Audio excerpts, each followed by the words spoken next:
మంచిగా ఉన్నారా? నేను మీ పల్లె ప్రవేశం ఎప్పుడు తక్కువ చూపించడం ఎక్కువ సూటిగా సూటి లేకుండా సడన్గా వచ్చి సర్ప్రైజ్ చేస్తా.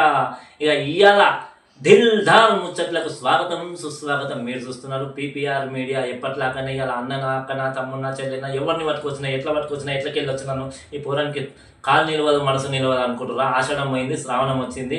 ఇక కాకన్నది ఇంటర్వ్యూ చూసిరు. ఎంతో మందిని కళాకారులను ఎక్కడ కళాకారులు ఉంటాయి, ఎక్కడ సాంస్కృతిక సాంప్రదాయం ఉంటాయి అక్కడ ఈ పోరాడు ఉంటారు అన్నట్టుగా తెలంగాణ ఆంధ్ర రాష్ట్రాలు తిరుక్కుంటా ఇలా మళ్ళీ మన రాష్ట్రం తెలంగాణ రాష్ట్రంలోనే మన చందానగర్లో ఉన్నటువంటి జోగిని మాత అయినటువంటి జోగిని చిట్టి అమ్మగారితో మనం ఉన్నాం. వారు ఎప్పటి నుంచి బోనం చేస్తున్నారు, ఏం చేస్తున్నారు, ఇది శ్రావణ మాసం బోనాల జాతర కాబట్టి ఎప్పటి నుంచి బోనం చేస్తున్నారు, ఏం కథ అనేది తెలుసుకుందామని. అంటే ఇక చూస్తూనే ఉండి పీపీఆర్ మీడియా జర అంతా ఇక శ్రావణ మాసం వచ్చింది, కక్క ముక్కలు ఏమైతే ఉండవు, ఆషాఢం కాలకే ధూమ్ధామ్ చూసుకో అయినాయి కాబట్టి ఇప్పుడు శ్రావణ మాసం నిష్ట నియమాలు వరలక్ష్మి రథం కోసం వరలక్ష్మి దేవి కోసం చూస్తారు కదా. అందుకని అందరూ ఆషాఢంలో ఉరుకులాడుతుంటే నేను శ్రావణంలో ఉరుకులాడినా. అమ్మవారిని ప్రశాంతంగా తీసుకొచ్చి అమ్మవారి రూపము, అమ్మవారి ప్రశాంతమైన మాటలు, శ్రావణ మాసం ఎట్లా ఉంటుంది, ఆషాఢ మాసం ఎట్లా ఉంటుంది, దానికి దీనికి తేడా అయింది, ఈ మధ్యలో జరుగుతున్న ఇన్సిడెంట్ల పైన అన్నీ తెలుసుకోవాలంటే పిల్లగాడు సూటిగా మాట్లాడుతున్నాని మనసు మలేషియా అయినా దమ్ము దుబాయ్ అయినా చెప్పుడు తక్కువ చూపించడం ఎక్కువ పల్లె ప్రవీణ్ అమ్మగారితో మాట్లాడదాం రాను. అమ్మ శనార్థి, ముందుగా మీకు శ్రావణ మాసం శుభాకాంక్షలు, అయిపోయిన ఆషాఢం శుభాకాంక్షలు. ఇక జోగిని చిట్టి మాత అంటే మేము చాలా విన్నాము, ఇన్స్టాగ్రామ్లో కూడా చాలా వీడియోస్ చూసాము, నిష్ట నియమాలతో చూసినాము. ఇక అన్నీ తెలుసుకుందామంటే మీ గురించి నాకు తెలుసు కానీ మన పిల్లలకు తెలియదు కాబట్టి ఒక్కసారి మీ పరిచయం, మీ ఊరు, మీ పేరు ఒక్కసారి పరిచయం చేసుకోండి. అందరికీ శనార్థి. నేను మీ చిట్టిని మాట్లాడుతున్నాను. జోగిని మాది వచ్చి సిద్దిపేట మాది. కానీ గత 15 సంవత్సరాల నుంచి నేను బోనం ఎత్తుకుంటున్నాను. అమ్మ చాలా ధన్యవాదాలు. ఎందుకంటే ఇప్పుడు శ్రావణ మాసం కూడా బిజీ షెడ్యూల్ ఉంటుంది, మేము అడగంగానే ఇచ్చారు. ముందుగా ఈ బోనం అనేది 15 సంవత్సరాల నుంచి ఎత్తున్నామని ఇంట్రొడక్షన్లోనే చెప్పారు. సో బోనం అనేది ఎట్లా స్టార్ట్ అయింది, ఏ విధంగా స్టార్ట్ అయింది, ఏ నుంచి స్టార్ట్ అయింది? బోనం అంటే మా అమ్మకి దేవుడు వస్తుంది, ఎల్లమ్మ దేవుడు వస్తుంది, ఓకే, ఎల్లమ్మ వస్తుంది, పోచమ్మ ఇట్లా వస్తుంది. నేను చిన్నప్పటి నుంచి చూసి వచ్చేటప్పుడు నాకు కూడా ఇట్లా నేను స్కూల్కి వెళ్ళి వస్తుంటే మా ఇంట్లో మా అమ్మకి అమ్మవారు వచ్చి దేవుడు చెప్తుంది. నాకు ఎందుకు ఇట్లా వైపు ఒకసారి ఇట్లా అయి కింద పడిపోయినాక మా అమ్మ వాళ్ళు మా అందరు వచ్చి ఏమైందని లేపి నీళ్ళు చల్లి లేపారు. లేపితే తర్వాత అట్లా 2 రోజుల తర్వాత మళ్ళీ సేమ్ అట్లయింది. అట్లయినాక ఒక బోనాలు అవుతున్నాయి, మా గల్లీలో బోనాల పండుగ అవుతుంది, ఎల్లమ్మ పండుగ వేసుకుంటారు. నాకు తెలియదు చిన్నప్పుడు, ఆటోమేటిక్గా అట్లా వచ్చేసింది, అమ్మవారు వచ్చేసింది. అమ్మవారు వచ్చినాక మా అమ్మ వాళ్ళు గింత చిన్న వయసులో వస్తే బాగుండదు కదా అన్నట్టుగా నాకు కొన్ని శాంతి చేసిరు, కొన్ని రోజులు అట్లా ఆపారు. కానీ అమ్మవారు ఆగలేదు, అట్లా వచ్చేసింది. వచ్చేసినాక ఒకసారి ఇంట్లో స్టార్ట్ అయిందనంటే అమ్మకు ఉంది కాబట్టి, అమ్మవారు ఉంది కాబట్టి నిష్ట వంశం అనేది రావాలి కాబట్టి ఆటోమేటిక్గా అమ్మవారు ఆపిన ఆగకుండా వచ్చింది. సో అమ్మవారు కూడా బోనాలు ఎత్తే వాళ్ళ ఎట్లా ఏం చేసేసారు? మా అమ్మ వాళ్ళు ఫస్ట్ భయపట్టలు, వద్దు నీకు దేవుడు వద్దు అని భయపట్టలు. కానీ అమ్మవారు ఇక నా మీద కన్నేసిందంటే ఎన్ని చేసినా కానీ ఆగలేదు. నాకు చాలా ఇబ్బందులు కూడా అయినాయి. మా అమ్మ వాళ్ళు అనుకుంటే వద్దు, అమ్మవారు రావద్దని మొక్కిర్రు, చేసిర్రు. కానీ అమ్మవారు ఆగకుండా వచ్చేసింది. గత 15 సంవత్సరాల నుంచి నేను బోనం ఎత్తుకుంటున్నాను. ఇక అట్లనే కంటిన్యూగా చేస్తున్నాను బోనం ఎత్తుకుంటూ. ఓకే, మొట్టమొదటిగా తొలి బోనము ఎక్కడ సమర్పించరు, ఏ ఊర్లో సమర్పించరు, ఏ విధంగా సమర్పించరు? తొలి బోనం అంటే మా దాంట్లో వాళ్ళు అన్నారు, చిట్టి మనం బోనాల పండుగకి వెళ్దాం రాని అన్నారు. సరే, 15 సంవత్సరాల కిందనే బల్కంపేట ఎల్లమ్మ కాడ మేము బల్కంపేట ఎల్లమ్మ కాడికి లగ్గానికి వచ్చినాం. బల్కంపేట అమ్మవారి తల్లి లగ్గానికి వచ్చినాము. అక్కడ బోనాలు చేస్తే నాకు తొలి బోనం ఎత్తిరు. అక్కడ నేను బోనం ఎత్తుకున్నా. ఫస్ట్ టైం నేను బల్కంపేట ఎల్లమ్మ కాడనే బోనం ఎత్తుకున్నాను. 15 సంవత్సరాల కిందట బోనం ఎత్తుకున్నా. తల్లి ఎప్పుడు ఆజ్ఞలు అట్లే ఉండాలి, అందరికి ఆశీస్సులు అట్లే ఉండాలి. ఎల్లమ్మ తల్లివి అందరినీ ప్రజల్ని మంచిగా చూడాలని కోరుకుంటున్నాను. బల్కంపేటలో తొలి బోనం ఎక్కించారు. ఆ 15 సంవత్సరాల కింద నేను కూడా అదే బల్కంపేట ఉన్నామా, అక్కడనే సాయిబాబా గుడి పక్కనే మేము ఉండేది, అక్కడనే ఉండేవాడిని. ఎల్లమ్మ తల్లి జాతర అంటే గ్రాండ్గా జరిగేది. ఒకప్పుడు ఏనుగులు గుర్రాల మీద అమ్మవారు బయలుదేరేది. ఇప్పుడు మారుతున్న జనరేషన్ జనాలు లక్షల కొద్దీ అక్కడ వెళ్తున్నారు. మొట్టమొదటి బోనం అక్కడ ఎత్తినారు కాబట్టి ఖచ్చితంగా మీకు ఇంకా ఆఫర్లు పెరుగుతూ ఉంటాయి. అమ్మవారి కరుణ కటాక్షం, ఎందుకంటే బావిలో ఉన్న ఎల్లమ్మ తల్లి, బావిలో లందర తాగిన ఎల్లమ్మ తల్లి కాబట్టి నిష్ట నియమాలు ఉంటాయి. మళ్ళీ అక్కడ నుంచి కొనసాగుతూనే ఉంది కాబట్టి ఊర్లో దాదాపుగా ఎన్ని విలేజ్లలో ఎత్తింటారు, ఇప్పటివరకు ఎన్నిసార్లు ఎత్తింటారు బోనాలు లెక్కలేదు అనుకుంటా. ఇక నేనంటే ఇక లెక్క అసలు చేస్తా చెప్పొద్దు. ఉంటారు ఆర్డర్స్కి. అసలు చిట్టి బోనం జోగిని అంటే ఇక ఒక పేరు చాలా. అసలు ఒక్కొక్కసారి అయితే అబ్బారండి అసలు ఈరోజు బోనాలు ఉన్నాయంటే కూడా పొద్దున వాళ్ళు పాపము సాయంత్రం బోనాలు ఉన్నాయంటే కూడా నాకు టైం లేదంటే కూడా వాళ్ళు పొద్దున కూడా పెట్టుకున్నారు నా కోసం. మీరు డేట్లు కూడా మార్చుకుంటారు చేస్తారు. కొంతమందికి ఏంటంటే మీరు కాకుండా వేరే వాళ్ళు ఉన్నారు, కానీ మీరు చెప్పేదాన్ని బట్టి ఏంటంటే ఇష్టం మీకోసం మీ టైం కోసం చూస్తారు. టైం కోసం మార్చుకున్న వాళ్ళు ఉన్నారు, సాయంత్రం బోనాలు అయితే పొద్దున మార్చుకుని ఉన్నారు. ఈ రోజు డేట్ నాకు ఫిక్స్ కాదంటే కూడా మీరు రావాలని కూడా నా కోసం డేట్లు చేంజ్ చేసుకున్న వాళ్ళు ఉన్నారు. చాలా ఊర్లలో ఎత్తుకున్నాను, చాలా షోలలో చేస్తాను, కానీ ఇక నేను లెక్క పెట్టలేను. ఇక అవన్నీ మనకు లెక్కలు ఉండేవి కదా, అట్లా చేసుకుంటారు. సో ఈ విధంగా బోనాలు కొనసాగుతున్నాయి అంటున్నారు కదా. మరి ఒకసారి బాల్యానికి పోదాము. మీరు ఎంతవరకు చదువుకున్నారు, ఎక్కడ చదువుకున్నారు, ఏ విధంగా మీ బాల్యం అనేది ఎట్లా సాగింది చదువు విషయంలో? చదువు విషయంలో అంటే నేను సిద్దిపేటలో హై స్కూల్ 10వ తరగతి దాకా చదువుకున్నాను, 10th క్లాస్ చదువుకున్నాను.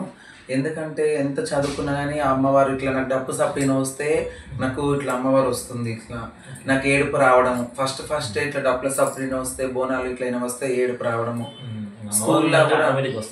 స్కూల్లో కూడా 7th 8th క్లాస్లో వస్తే మా టీచర్ అడిగింది ఏమైంది అట్లా ఏడుస్తున్నావు ఏమైంది అంటే, నాకు ఎందుకంటే స్కూల్ పక్కన డప్పుల సౌండ్ వస్తుంది, నాకు బోనాలు వస్తున్నాయి వస్తుంది, నాకు కళ్ళకి నీళ్ళు వస్తున్నాయి ఇట్లా.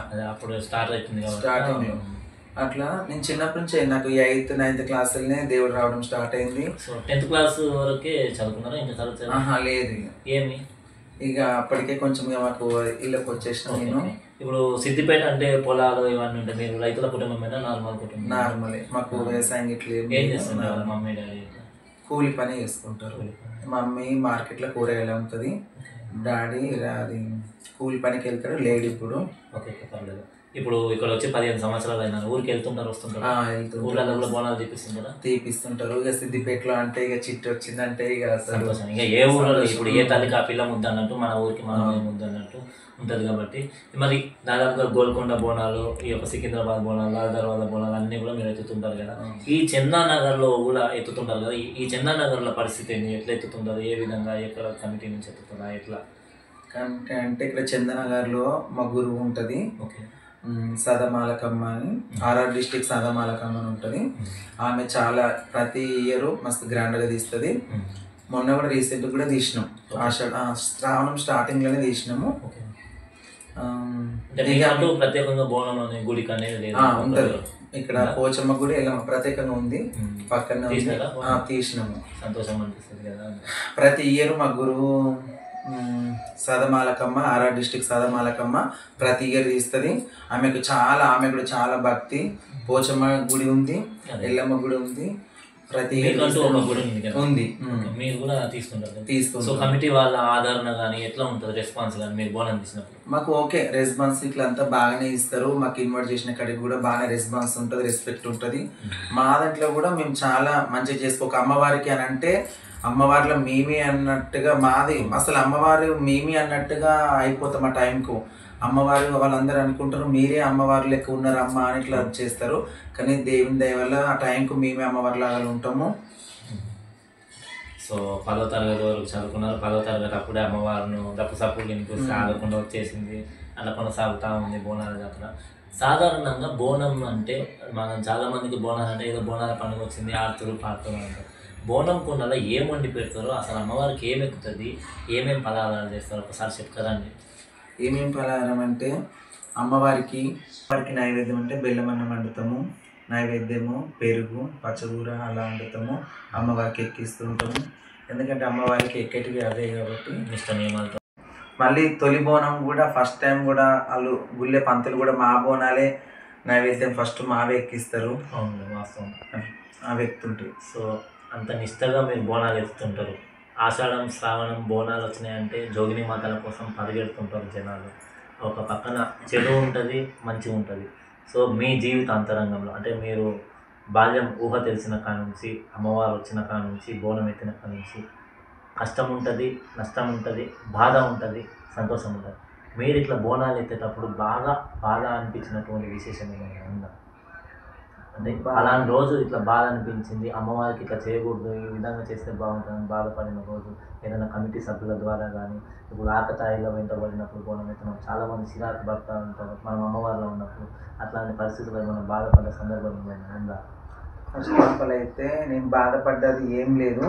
ఎక్కడికి పోయినా నాకు చాలా రెస్పెక్ట్ ఇచ్చిర్రు, చాలా బాగా సక్సెస్ఫుల్గా చూసుకున్న, వాళ్ళు కూడా సక్సెస్ఫుల్గా చేసిర్రు, పంపించారు. ఇబ్బంది అంటూ ఏం లేదు. మేము పోయినాము, బోనాలు ఎత్తుకున్నాము, మాకు చాలా సపోర్టింగ్ చేసారు. ఇప్పుడు మా సంఘం తరపు నుంచి అయినా విలేజ్ వాళ్ళు కూడా ఇన్వైట్ చేస్తారు. మాకు విలేజ్ వాళ్ళు కూడా చాలా సపోర్టింగ్గా, ఒక అమ్మవారు వచ్చింది, ఆమె బోనం ఎక్కేరాక ఎవరు డిస్టర్బెన్స్ చేయదని చెప్పేసి ఆ కమ్యూనిటీ వాళ్ళు ఫస్ట్ మాట్లాడుకుంటారు. మాకు చాలా రెస్పెక్ట్ ఇస్తారు, చేస్తారు. ఇప్పటి వరకు అయితే ఇబ్బందులు అంటూ ఏం లేవు. కొంతమంది ఆకతాయిలు వెంట పడుతూ ఉంటారు కదా బోనం ఎత్తినప్పుడు, దాన్ని ఎట్లా కంట్రోల్ చేస్తారు? ఎందుకంటే వాళ్ళు యూత్ అబ్బాయిలు ఏం చేస్తారంటే మా ఊరికి వచ్చింది అని వాళ్ళు సెల్ఫీల కోసం దాని కొంచెం మీద పడతారు. హైదరాబాద్లోనే ఉంటుంది, హైదరాబాద్లో. ఎందుకంటే వాళ్ళు చాలా లాంగ్ నుంచి వస్తారు, విలేజ్ నుంచి అట్లా వస్తారు, చూడడానికి వస్తారు కదా. వాళ్ళకు కూడా ఎంజాయ్, వీళ్ళని చూడాలి, వీళ్ళని వీడియో తీసుకోవాలి, సెల్ఫీలు తీసుకోవాలి వీళ్ళతో అని. బాగా ట్రాఫిక్ ఉంటుంది, అట్లా ఉంటుంది కదా. కొంతమంది ఏమనుకుంటారంటే వీళ్ళు రాంగ్ ఇబ్బంది ఎందుకు పడుతున్నారు అని. కొంతమందికి ఇబ్బంది అనిపిస్తుంది, నేను అనట్లేదు ఇబ్బంది అని, ఇప్పటివరకు నాకు కాలేదు. కొంతమందికి ఇబ్బంది అనిపిస్తుంది, కానీ వాళ్ళు ఇబ్బంది అని కోసం కాదు. నేను చెప్పాలంటే వాళ్ళు ఫొటోస్ కోసం ఈమెను కలవాలి, ఈమెను చూడాలి అని సంతోషంతో ముందు కూరుకొస్తారు. అది కొంతమందికి జనాలకు ఇబ్బంది కూడా అవుతుంది, అలా అవుతుంది. కానీ మాకైతే ఎట్లాంటి డిస్టర్బెన్స్ ఏముండదు, కానీ అయ్యక్కడ అవుతుంది డిస్టర్బెన్స్ అంత అవుతుంది, బ్యాడ్గా ఏమి ఉండదు అంత. అమ్మవారిని మీరు ఎక్కువగా ఏ అమ్మవారిని నమ్ముతారు? ఎల్లమ్మని నమ్ముతాను, పోచమ్మని నమ్ముతాను. ఎల్లమ్మని నమ్ముకున్నాక, పోచమ్మని నమ్ముకున్నాక ఇంట్లో పరిస్థితులు ఎట్లా జరుగుతున్నాయి, ఈ యొక్క మీకు విషయం జీవిత రంగం ఎట్లా జరుగుతుంది? ఫస్ట్ మా మమ్మీకి దేవుడు వచ్చిందని చెప్పినా కదా. తర్వాత నాకు దేవుడు వచ్చినాక మా అమ్మ వాళ్ళు ఇట్లా వద్దు, ఇంత చిన్న పిల్లలకు వస్తుంది దేవుడు అని చెప్పేసి ఆపేసారు. ఆపేసిన తర్వాత మాకు చాలా కష్టాలు వచ్చినాయి. మా నాన్న అప్పుడే చనిపోయిండు, అంతలో మా నాన్న చనిపోయిండు. కొన్ని రోజులు దాకా మాకు సపోర్టింగ్ అంటూ ఎవరు లేరు మాకు. మా మమ్మీకి నాకు మేమిద్దరం ఉంటాము, అక్క వాళ్ళ అన్న వాళ్ళంతా సపరేట్గా ఉంటారు. చాలా ఇబ్బందులు అయిపోయినాక ఎవరు సపోర్ట్ చేయకపోతే సరే అని అట్లనే నేను మొక్కుకున్నా. మా మమ్మీకి తెలియకుండా నేను బల్కంపేటకు వచ్చి ఎల్లమ్మకి నేను మొక్కుకున్నా, తల్లి మా ఇంట్లో మంచిగా ఉంటే నీకు బోనం ఎక్కిస్తా, మా మమ్మీని దొరుకుని వస్తా, మాకు చాలా ప్రాబ్లంలు ఉన్నాయని నేను బల్కంపేట ఎల్లమ్మ తల్లికి మొక్కుకున్నాను. మాకు అప్పుడు కొంచెం కష్టాలు తీరుకుంటూ వచ్చినాయి. నేను చెప్పాను కదా, ఫస్ట్ బోనం నాది బల్కం 15 సంవత్సరాల కింద నా బోనం ఫస్ట్ బోనము బల్కంపేట ఎల్లమ్మ తల్లికి ఎక్కించిన. అప్పటి నుండి కొంచెం ప్రాబ్లమ్స్ సాల్వ్ అవుతుంటూ వచ్చినాయి. ఇప్పటి వరకు అయితే మంచిగా ఉన్నాం. తల్లికి ఇప్పటి వరకు ఎక్కిస్తూనే ఉంటా, ప్రతి ఇయర్ చేస్తూనే ఉంటా. గోల్కొండ బోనాలు చేస్తూనే ఉంటాము, పోచమ్మ బోనాలు చేస్తూనే ఉంటాము. ఆ తల్లుల ఆజ్ఞలు మాకు ఉన్నాయి. ఇప్పటి వరకు అయితే సంతోషంగా ఉన్నాము. ఓకే, ఇట్లా బోనాలు బోనాల పండుగలు వచ్చినప్పుడు, సీజన్లు వచ్చినప్పుడు, పండుగలు ఉన్నప్పుడు మంచిగా ఉంటుంది. ఆషాఢము శ్రావణం పోయిందనంటే మళ్ళీ ఆషాఢం శ్రావణం వచ్చే వరకు జోగినీళ్ళు ఎక్కడ కూడా కనపడడం అనేది కనపడదు. అంటే ఎక్కడో అడపదడప పండుగలు చేసుకుంటే మళ్ళీ ఈ సమయంలో అంటే బోనాలు ఉన్నప్పుడు ఓకే, ఉపాధి బోనం పిలుస్తారు, ఇంకా ఆర్డర్ని మాట్లాడుకుంటారు, గుత్తిదారులు మాట్లాడతారు, ఇస్తారు, మీరు కూడా నిష్ట నియమాలతో అమ్మవారి సమర్పణ. తర్వాత మీ జీవిత గమనం ఏంది? అసలు ఎవరైనా పట్టించుకునే వాళ్ళు ఉన్నారా? తర్వాత మీరు ఎట్లా నడుస్తుంది మీ జీవితం? బోనాలు అంటే ఓకే, 10-15 రోజులు 2 నెలలు హాయిగా ఉంటుంది, గడుపుతారు. ఏ అమ్మవారి గుడికి అయినా బోనాలు ఎత్తుతాము, మనకు ఒక సెలబ్రిటీ చిట్టి బోనం మీరు అన్నట్టు నేను ఐక్యభవిస్తాను, చిట్టి బోనం వచ్చిందని ఊళ్ళో కానీ ఇక్కడ. తర్వాత జీవనగణం అనేది అసలు మీరు ఏం చేస్తుంటారు, వర్క్ ప్రొఫెషన్ ఏంది, ఇట్లా ఈ సంవత్సరం పాటు మీ ఉపాధి ఎట్లా? సంవత్సరం పాటు అంటే ఇన్ని రోజులు బోనాలు ఎత్తుకోవడము, అది చేయడము ఓకే. తర్వాత మిగతా టైంలో మాకు పండుగలు, వాళ్ళ ఇళ్ళలో పండుగలు అయితే పిలుస్తారు, చేస్తారు. తర్వాత మళ్ళీ మాదేంది, మా కమ్యూనిటీ ట్రాన్స్జెండర్స్, మళ్ళీ నేను మా గురువుల దగ్గరకు వస్తాను, మా ట్రాన్స్జెండర్స్ దానికి మళ్ళీ బయటికి అట్లా వెళ్తాను. అట్లా అదే జీవనోపాధి మాకు కొనసాగుతూ ఉంటుంది. ఇప్పుడు బోనాలు ఒకటి వైపు, ఇక్కడ ఒకవైపు ఉపాధి చేసుకుంటున్నారు. మరి ఇప్పుడు జరుగుతున్నటువంటి పరిణామాలు మీరు చూస్తున్నారు. రీసెంట్గా టెంపుల్స్ మీద కూడా, మన హిందూ ధర్మం మీద కూడా చాలా వరకు జరుగుతున్నాయి. సో దీనిపైన అంటే అమ్మవారు నిష్ట కోసము, అమ్మవారి కోసం కొట్లాడే వాళ్ళు చాలామంది అవుతున్నారు. మరి అమ్మవారి కోసము అంటే మీ ఉన్న అభిప్రాయం, దేవాలయాలు కానీ ఇప్పుడు క్యూ లైన్లలో జోగిని మాతలు కానీ, అంటే నేను అందరినాను కొంతమంది వల్ల ఏంటంటే ఇప్పుడు క్యూ లైన్లో జోగిని మాతలను కూడా రెస్పెక్ట్ ఇవ్వకుండా మనం రీసెంట్గా చూసారు. మరి అట్లాంటి అంటే స్వయంగా అమ్మవారిని మోసుకొని వచ్చి మనం చెప్పేవాళ్ళని మనం కూడా రెస్పెక్ట్ ఇవ్వకుండా అవుతుంది. దీనికి కారణం ఏంటంటారు? అసలు ఏం జరుగుతుంది అంత లోపం? స్టార్టింగ్ జోగిన్లకు రెస్పెక్ట్ ఇవ్వలేదు. ఫస్ట్ ఆఫ్ ఆల్ ఏంటంటే బోనాలు అందరితో మీరు కూడా రావాలి అమ్మ అని అంటారు. మేము అంత పెద్ద బోనం ఎత్తుకుంటాము, వాళ్ళు చిన్న బోనాలు ఎత్తుకుంటారు. వాళ్ళు కూడా అమ్మవారికి భక్తితోటే తీసుకొని వస్తారు. ఎందుకంటే స్వయంగా మేము అమ్మవార్లు అంత పెద్ద బోనాలు ఎత్తుకొని అంత ఆడుకుంటూ పాడుకుంటూ వస్తాం కాబట్టి మాకు కొంచెము సపరేట్ లైన్ అని కొట్లాడిరు మా జోగిన్లు. ఇప్పుడు మాకు సపరేట్ లైన్లు ఇచ్చి స్టార్టింగ్లు ఇవ్వలేదు, చాలా ఇబ్బంది అయింది మాకు.